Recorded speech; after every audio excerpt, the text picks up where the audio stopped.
एक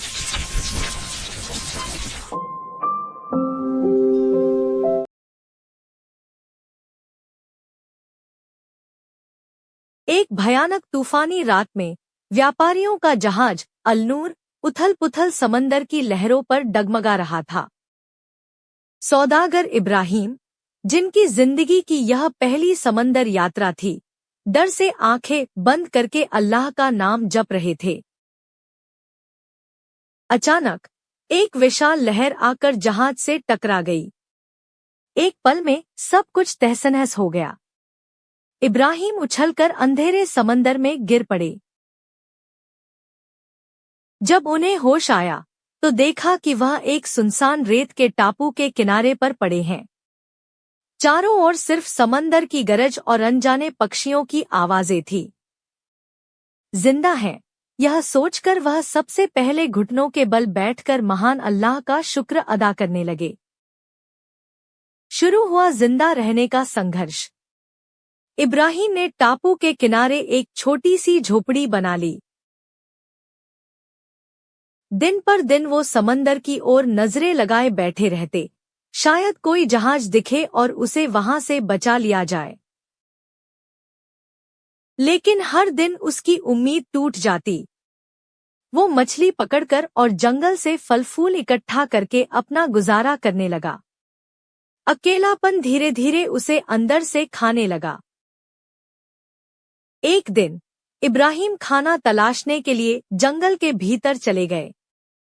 जब वापस लौटे तो देखा एक भयानक मंजर। उनकी झोपड़ी आग में जलकर राख हो चुकी थी। रसोई की चूल्हे से आग लग गई थी और काले धुएं से पूरा आसमान भर गया था। निराशा में इब्राहिम टूट गए। वो चिल्लाकर बोले, ए अल्लाह, क्या मेरे नसीब में ये आफत भी लिखी थी? उन्हें लगा अब उनका आखिरी सहारा भी छिन गया।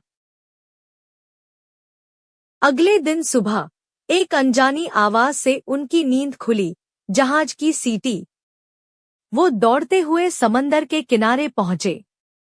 देखा एक जहाज धीरे धीरे टापू की ओर आ रहा है।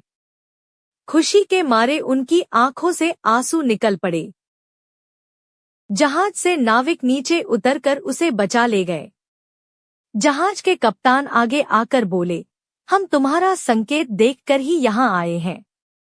हैरान होकर इब्राहिम ने पूछा, संकेत? मैंने तो कोई संकेत नहीं भेजा।